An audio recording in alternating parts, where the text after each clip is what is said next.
Hey guys, it's your girl Hita, and I'm back for our final episode of season 2 right here at the AC Hotel in downtown Minneapolis. And today I'm about to talk fashion, art, culture, and so much more with our very own Sylvester Ndhlovu, the founder and owner of RuvaAfricWear. So stay tuned, grab some popcorn, and we'll see you in just a little bit.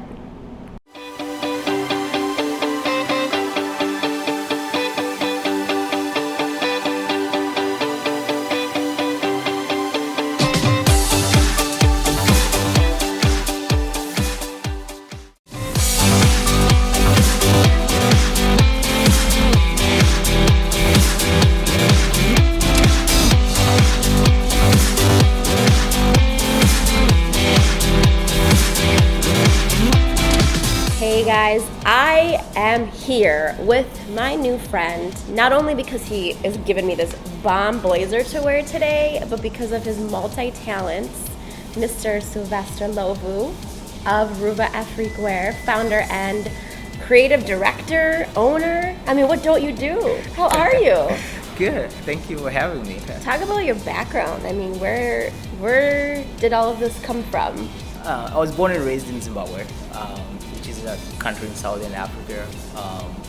Kind of consider myself African first though, because I mean, again, born and raised in Zimbabwe, but I went to high school in Ghana, which is, in West Africa. So I lived there for about 6 years, and you see that I incorporate a lot of stuff that I learned in Ghana or some of the Ghana culture in my designs and stuff like that. Wow. Then I came to the US for college, so that was back in 2002. So yeah, I've been in the US for about 14 years now. Almost 15 years. Oh, Does the time fly? Time does fly. Where did you go to school? I went to a small private school called Concordia College. It's Oh, about yeah. 3.5 hours from the cities. Yeah, but right here in Minnesota. Did you go to school for fashion? No, being from Africa, you can't really go to school for fashion. They want to see They want me to be more. a doctor or, Oh, your culture does that too? Weird. Be a doctor, be a lawyer, be an engineer. Exactly. And that's cool. So we don't really need anybody to do fashion, right?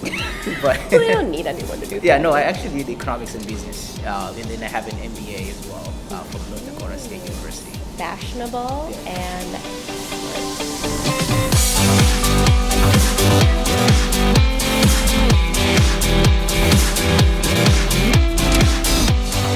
you have this amazing line, RuvaAfricWear, a lot of beautiful fashion, incredible designs.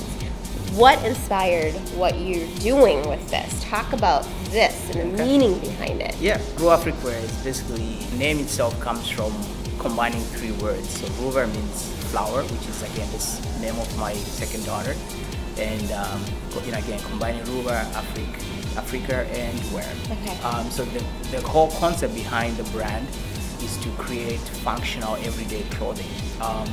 African fashion has always been about, I always call it the 3 events. Okay. So wedding, funerals, and church. Well, all things you have to look nice for. Exactly. You're not going to show up to Yeah. either in grungy pants and a dirty t-shirt. Yeah, so the whole concept though is I try to design things that you could wear outside those 3 events. Okay. So again, everyday functional wear. You could wear my blazers, my shirts to work. I have a fitness line. You could wear that to the gym. Exactly. You look good over I have, men's board shorts. You could wear that if you're going swimming. You could go wear it to go to the beach. So again, these are all places you could wear African fashion and showcase it outside those 3 events that everybody else wears.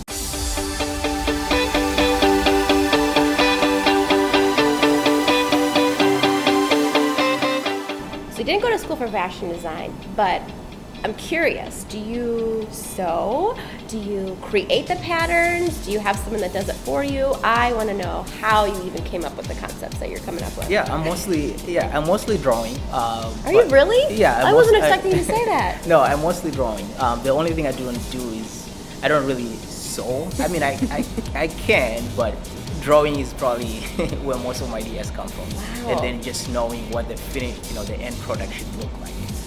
So with that, I have great manufacturers and people that I work with, to create, to recreate what I've put on paper into the actual finished product. Wow. So you're not at the sewing machine feeding the needle. I'm learning how to do that, but like I say, very busy being with family and work. It takes a lot of my time to actually be able to sew and produce ready-to-wear stuff. So I'm wearing this awesome blazer. I know you focus a lot on fashion, but your website is so in-depth. You have a lot of different pieces to it. Can you tell us what else you have on your awesome line? Yeah, so the website has African art sculptures, paintings, home decor, all kinds of stuff. That's actually how I got started. When I created the website, was I wanted to share these beautiful art and home decor that I've collected from different places that I've traveled. And then with that, I also started working with local suppliers, people that make these things, and because I wanted them to showcase, their art and showcase all these beautiful things they're making. The fashion was more of the next step of the brand, Okay. and then as we make more money doing the fashion, it's gonna subsidize again just working with the local artists that make these art and sculptures.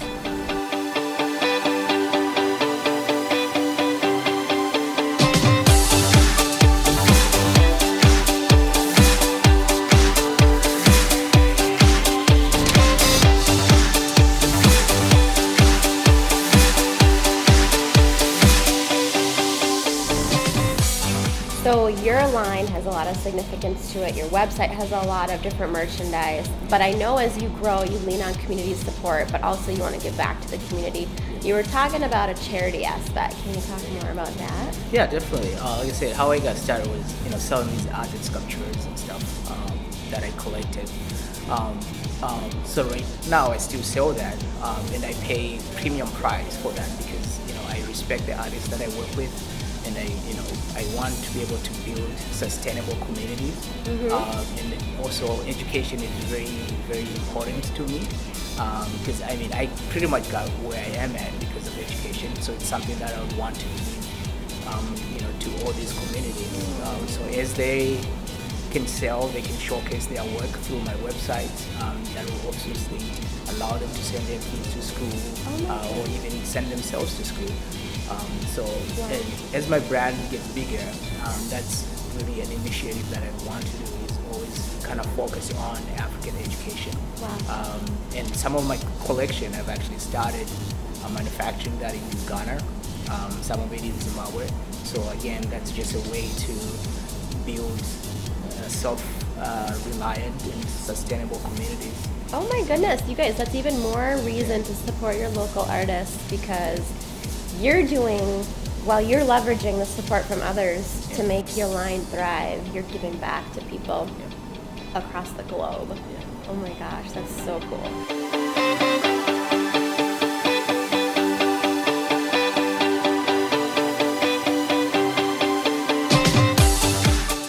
What do you have coming up that maybe some of us can attend to? Yeah, so April 29, we have an event here. It's called Afrodelics. Afrodelics. Yes, we've teamed up with another designer, and it's just a great way to showcase RuvaAfricWear pieces. So we'll be probably showcasing up to 20 plus looks, and the other designer as well will be doing the same thing. And it will be right here at the AC Hotel. So it's a great venue. Cool, right in the heart of the city. Exactly. You can get to it from a couple of different highways. Yeah. Literally, easy to find. And a lot of after party events you could go to, right, because it's downtown. Who wouldn't want to have a little celebration? Yeah. Now, the models that you have are probably good friends of yours too. Yeah. Is it going to be like a fashion show where they're actually sporting the clothes? Yeah, it'll be a fashion show, but you don't want it to be 2 hours or 3 hours of just a fashion show. So Right. we're actually working with local artists, poets, some music. So as well, so you can stay entertained and enjoy the fashion as well. We have art, we have music, we have fashion, Beautiful models. drinks. Exactly. Yeah, and in fact, the AC Hotel has been very generous. You could even stay here for a discount. You have a lot of things going for you. What is the future of RuvaAfricWear? What can we expect in the next 6 to 12 months, next couple of years? What is your goal, I guess I should say? I mean, the goal is really right now. I've been trying to focus a lot more on the fitness because that's a bit of a niche. Again, to go back to everyday functional work. But this is something that I am the first one to ever do it. Even when I travel to these different cities, people's eyes just pop out because they've never seen it before. It's something very unique. So that's something I'm trying to, I like the blazers that I do, but the fitness collection I think is what's going to take RuvaAfricWear to the next level. So the next collection obviously is going to incorporate other prints from different African countries. Wow. So the first collection had, it's called the Kente print, which is from Ghana. Kente print? Yes, but the next one actually is incorporating something from Ethiopia and then also from Zimbabwe. So again, as the fitness collection grows, it's going to continue to incorporate different parts of Africa. Well, you have your fashion line, you have your events, you have this awesome website. What is your website and your social media? Can people follow you? Yeah, of course. Follow me on social media. Everything is at RuvaAfricWear. My website is www.RuvaAfricWear.com. Mostly active on Instagram. Ooh, and your Instagram is so cool. I follow. You guys should follow. Follow him. Yeah. Follow HitaTalk. There's the button down here. You should subscribe to that channel. And we're not actually done. We're gonna go into a little segment called HitaTalk Trivia. So stay tuned. Get your brain warmed up, and we'll be back.